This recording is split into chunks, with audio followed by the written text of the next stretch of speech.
peux fermer?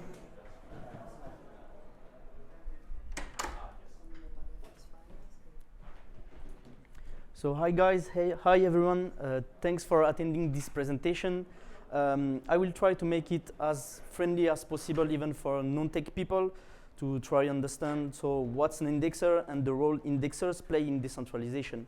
So let's start with the history of DYDX. So DYDX has been founded by Antonio Giuliano in 2017, which is a former software engineer at Coinbase and Uber. So they usually started to launch on Ethereum, then switched to Starkware, and now ending by Cosmos. They offer powerful and professional derivative exchange for trading perpetual contracts, known as leverage trading. They marked 2022 with more than 466 billions of volume in trades, leading as the top volume in terms of DEX, and they have usually more than $1 billion per day as volume. So now about Imperator. So I'm the founder of Imperator.co. I launched it in February 2021. We are right now a repeatable proof-of-stake node operator. We are maintaining over 40 blockchains in several ecosystems, mainly in Cosmos. Recently launched on Ethereum and Sui network. We have more than $100 million of TVL on our nodes for more than 100K delegators. I like to say that we are a community validator. We like to provide news, tutorials, interviews, and research for the ecosystem. So we try to bring value to the ecosystem where we are working. We also, infrastructure as service provider. So we run RPC for other ecosystem chains. For example, Axera, where we're doing more than 100 million of requests per month. We also do white labeling validator for our clients and also do relayer for the interchain. We have an expertise in data engineering. So my co-founder Ibra and I are usually data engineers. So we both launched Imperator at this time. So we used to provide custom indexers for a chain and data dashboards for the interchain in general. So let's deep dive into what we are here. Sorry about the team. Yeah. So we are a team of 3 that will work on this project. The first one is Vuong, which is our senior DevOps at Imperator.co. So he's the main guy taking care of the indexer. He has more than 7 years of experience in managing, building and maintaining production system in AWS, GCP, and even Alibaba. He has more than 11 cloud certifications, again around AWS, GCP, and Alibaba on most of the provider. We have again my co-founder Ibra, who has experience in data engineering, DevOps. We used to work together at SFR, which is the second biggest internet provider in France. We are both in different teams. And myself, like I said, data engineer, and currently working at Osmosis with Ibra and as data engineer. So about the indexer, so what's in an indexer? So this is a service that provides client to access to off-chain data through REST APIs and WebSockets. Basically, it reformat the complex blockchain data into something simpler to understand and easier to use. So basically, right now, if you want to read what's happening on chain, it will be hard for you to understand what's happening because the format is not adapted for human reading or even for the applications. And the main purpose of an indexer is to serve data to clients in a more performant, efficient, and Web2 format. So why we need an indexer? So right now, if you want to have access to the data of a node, of a chain, you have to fetch all the blocks and see what's happening inside. Here, the indexer is enables you to quick data retrieval. It's easier to use an indexer in this case. So indexers enables lightweight clients, in this case the mobile application, the front end, to interact with the blockchain in a more easier way. So again, instead of having a nodes next to your application, you will directly request your data to the indexer. Also, an important point, an indexer can aggregate the data across many blocks, which is a node can do at this time. So who are the users? We have the traders. It can be individuals or entities that perform trades on the DYDX platform. So these users rely on real-time data, and they need it, for their trading strategy. And we have also the developer. So guys, if you are a developer and would like to build on top of the indexer, you can basically fetch the data coming from the indexer and build, I don't know, some tools like leaderboard, dashboard, or any data-related stuff. We have also the blockchain enthusiasts and researchers, so people who are interested with the trends, with what's happening on the chain, what people used to do. And we have the front-end users, so again, the main people that are using the mobile application or the front-end that needs to interact with the chain. So how does it work? This is the main point. Boom. Easier, right? So let's start now, guys. I'm joking. I saw you like all mind-blooded. So I will like, just go point by point and try to, explain you the most important point of this architecture, which is crazy. And please take a picture because our DevOps, took time to understand and draw this graphic. Thank you so much. So yeah, let's start with the ender. This is the on-chain ingestion. So you have to understand that we have two kinds of data with an indexer. So what we have off-chain and on-chain. So the ender reads what's happening from the Kafka, which queues all on-chain events by block, and each payload will include all event data from an entire block. So what's coming from the chain as an entire block is stored in a Postgre instance SQL. Now, about the off-chain ingestion. So when I talk about off-chain data, I refer to all transaction that implies and touch what's happening on the order book. So create a position, modify, or all of this related to the order book. And all of this data is now stored in Redis cache in this case. It also updates the Redis with any new open orders, if we update, if we delete, etc. In case of if an event is triggered, like a position, for example, by DYDX because we are bullish, it will update the Postgre database directly. About comlink, this is the API server that exposes the REST API endpoints to read both on-chain, off-chain data. So it's linked to the Redis and Postgre instance, and you can use to request such information like the USDC balance of a user, the PNL, or whatever that can be interested. And the response to this data is JSON. Like I explained at the beginning, if you have to get this data from the chain, it will be hard to understand, hard to read it. And in a JSON format, like the indexer did, is easily interpretable by client software. Again, when I mean client, it's like the front end, the mobile application, or any third party that people would like to build. So it's bridging the gap between the raw blockchain data and usable information for the end users. We have Runtable. This is one of my favorites. So it's a periodic job service that is responsible for providing crucial exchange aggregation. So again, if you want to have any information about the last 24-hour volume on a market, if you want to have the open interest or the P&L of an account, this is your guy. And it offers detailed, up-to-date market statistics. About socks, this is the WebSocket. So it enables real-time communication between clients and the indexer. So again, when you have a client institution, etc., you want to have a real-time connection with the indexer to know what's happening on chain, what's the latest data. So the socks consume data from all the previous services that I talked about and the Vulkan Runtable and process this information for the client. And yeah, again, the service sends WebSocket messages to connected clients to let them know what's happening in real time. About the workflow. So here's a simple graph about what's happening. Everything starts here as a user. The user places a trade and sending a transaction to the validator. The validator shares the transaction with other validators on full nodes. You have to note that all validators on full node have their own order books. And the consensus selects a validator to propose the order and add it to the next block. And once the block is committed, the indexer writes on-chain events to Postgre, Redis, and all the previous tools I mentioned. And then at the end, it serves the front-end mobile app and third-party application with the data via API or WebSocket.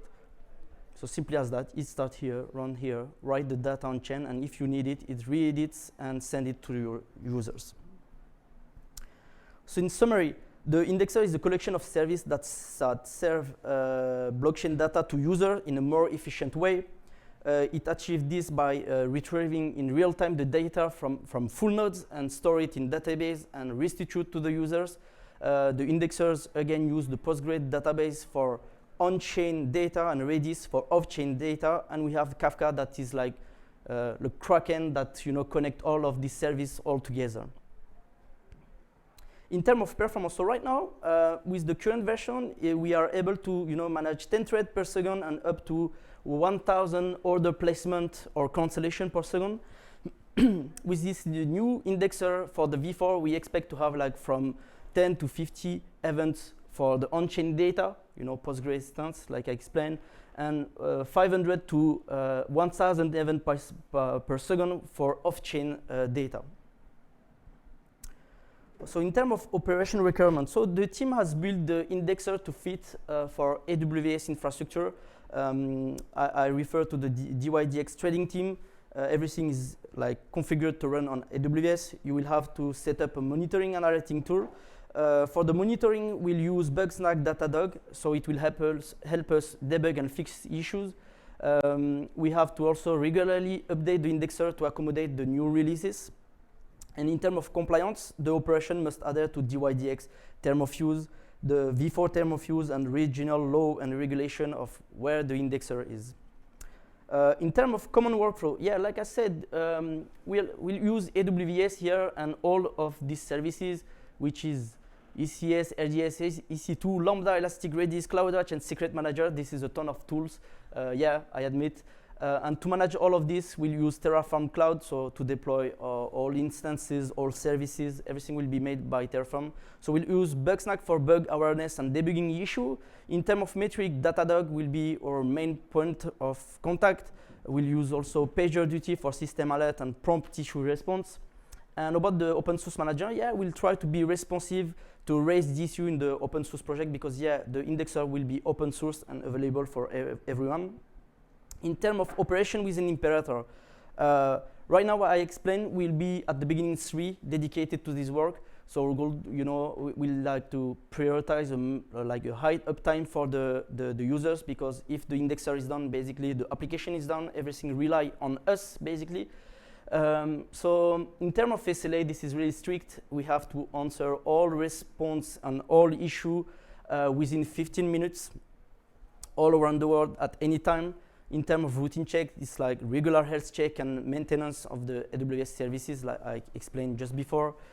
We have to immediately respond and resolve all critical alerts that we should receive in PagerDuty. We also have to work internally to improve our system to all work together better in a better way, so we can have opportunities for improvement and optimization within Imperator. And in terms of reporting, we'll have our main point of contact here, where we'll have to provide periodic reports, system performance, bug resolution, or whatever.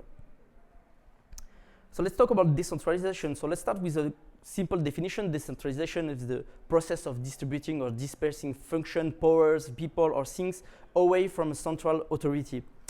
In the context of blockchain here, it refers to the distribution of network operation across multiple nodes or participants. And like the founder said, Antonio, the DYDX core team will not run a front-end indexer or validator for DYDX V4. We will just develop open source code. The reason to that is like the main goal for V4 is to build a fully decentralized product. It will consist of only open source software. So from the indexer to front-end to mobile application, everything will be open source and can be run by any of you guys if you want at any time. So this is a key feature of decentralized system where no single entity holds the control over the data in this case. So no single entity can manipulate data without others noticing. In our case, everything will be transparent, open source. Everyone can check what we are doing. And the indexer contribute to this by ensuring accurate representation of on-chain and off-chain data, enabling participants to verify the truthfulness of transaction and states. So I would like to finish by saying that by helping in data accessibility and promoting transparency and trust, indexer act as a fundamental infrastructure within the decentralized landscape. So if you want to learn more about the indexer, I invite you to scan this QR code to the article made by the D1DX team. And if you want to learn more about Imperator, just scan this QR code, and I'm happy to answer any of your questions if you have. Yes, please? Yeah, have you, in the ecosystem, decentralized indexer like the graph equivalent? Uh, for the Cosmos ecosystem, right? Yeah. So I remember that the Figment team used to work with the graph to bring this tool to the ecosystem, but nothing ended well. We didn't have any information since then. And the reason for that is that, you know, in the Cosmos ecosystem, the data is fragmented. You will have some data on Osmosis, some data on other chains. So it's like a mess to have all of this data into a single place. But in the case of this indexer, everything will be easier, basically.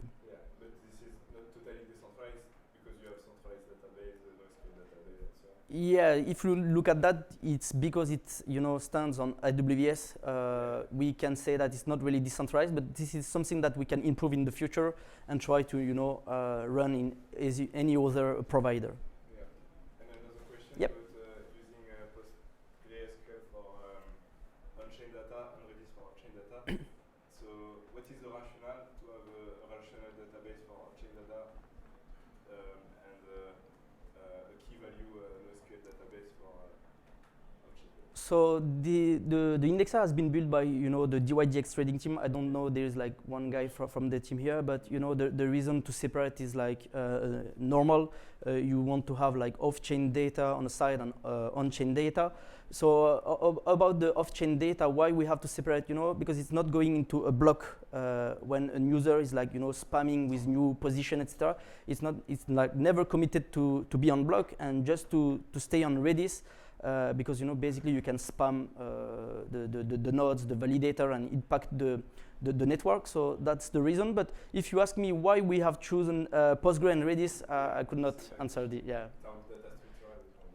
Yeah, so I don't have this information. Yeah. Thank you. But Dimitar can answer because he's like our main point of contact. I can make a assumption. Yeah. Right. So I don't think it's rather relational versus you know, key value. It's more like speed of access. Okay. Right. So I know we have different mindsets with databases, but Redis is much faster, and within memory stuff do want speed. Okay. Yeah. And for on-chain, yeah. For the on-chain, you're kind of like, I want it there. I want to access later. I want to make sense. Like for the cron job service, what was the name? Front. The one that's for that you will probably want something more relational. Yeah. Comlink maybe. Yeah. Yeah. Good question. Yep. So is it like a work in progress? So this is currently being built, and we are going to test it on the current testnet. We are just in the last, you know, setup on our side, but the DYDX trading team is already running it. It's already like in production. Yeah, internally, exactly. And as soon as we are ready, we are going to launch it on site. Access it now. There's a public testing already happening. So Yeah, I can see Nebular client and something else. I can see it. Yeah. So I just thought that is a front end which I can. the front end is connected from the indexer to the public testing. Yeah. So there is a instance running already. Any other question? Yep. Is there any timeline as far as the open sourcing of this goes? I think it will be open source before the mainnet launch. So the mainnet launch is expected to be between September and end of the year. So at this time, you will have the opportunity to see the code source. One question. Yep. So as I understand, you mentioned, like I just saw the website, that the Cosmos SDK provides some endpoints, like JPC endpoints to query some data, but it's not very like performant. Yep. And it was not like a good fit for you. So what you built, is it like using the Cosmos SDK as a dependency at all, or is it something completely different, or like how does it work? So maybe Dimitar, yeah. Well, if you bring up big picture, so inside the indexer there is a full node running. Full client. It's a full node for the UIDX chain running inside the indexer. So it's not like the indexer is connected to a node, to RPC node. The indexer is running a node itself. Okay. So you have the live access to the data, and the full node is actually updating you via the capital. It's given some chain, and the indexer is processing the events from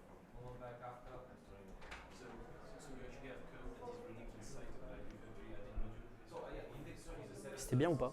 Okay, it's not C'était like bien? one C'était bien. TypeScript service. It's a set of, Dylan mentioned the different name of the services. Yeah. One of this is a full node. Okay, okay. See, that's And the why full we node, have. is it a bit customized? No, it's a normal full node. Normal full node configured to full data for Kafka. I see, I see. Yeah. Okay, okay. Then downstream you just handle it with. Okay, cool. You don't need to modify it, you just need to tweak it. You want a full node supported? No, it cannot be a validator. I think it cannot be or shouldn't be at least a validator. Yeah. Because you don't want open for incoming callers. Yeah. You want just to read from it. Okay, yeah. So you're just pushing everything To the Kafka and interface. Nice. Yep. So I see that 100% availability is very, very tough requirement. Is there a plan to, so there is probably a plan to run multiple indexers in parallel? And how do you avoid all of them failing at the same time? Do you plan to run different versions of the software, or do you have safety net in the code so that they don't fail at the same time in So- case of an issue? Yeah, well, this is something certainly that we should focus down the road for sure. I mean, I'm thinking about it all the time. I'm taking a project lead with the foundation. So yeah, it's important for me at least to have multiple repositories. It's further down the road, I believe, and it's up to the community to actually do that. As Dylan very good mentions, core team is building that is going to be running in the beginning, but how we will further it, it's up to the community. Yeah, okay. If you have ideas, I'm more than open to discuss. Yeah, yeah. Or join the YDX forum and I can. Yeah, exactly. The forum is a good place to actually have this information. UIX.org, that's Okay. Just to answer to the tech side, I think like the best way also on our architecture, sorry, is to have a multi-zone. So you have an ability to deploy multi-zone AWS. So all the instances will be double.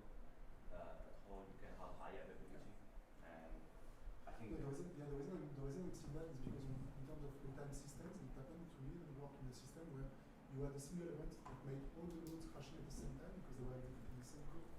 So even if it's distributed on several zones, if they run the same code, then they will react the same way to the events. that's at the code level issue. So it's more like the indexers code issue. That's like like you said, like reporting bugs mainly, but if it's like infrastructures, that's mostly like downtime from the providers. But at the code level is I think at Cosmos there is room for improvement here as well already because Cosmos SDK is primarily Golang, right? And if you want diversity, then we have to have the SDK, a better version of the SDK in Rust. I think we have something starting there, don't we? Rust Cosmos SDK. there is a few talk, but I think like it's Not official one. not Yeah. sure, like Well, I mean, it's just, this is something that it's not like we are there everything great. That's the end of it, right? We are building everything as we go.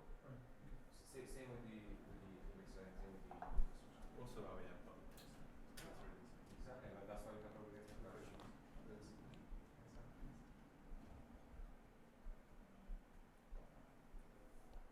I think we're done. If you don't have any more questions, thank you guys. Thank you.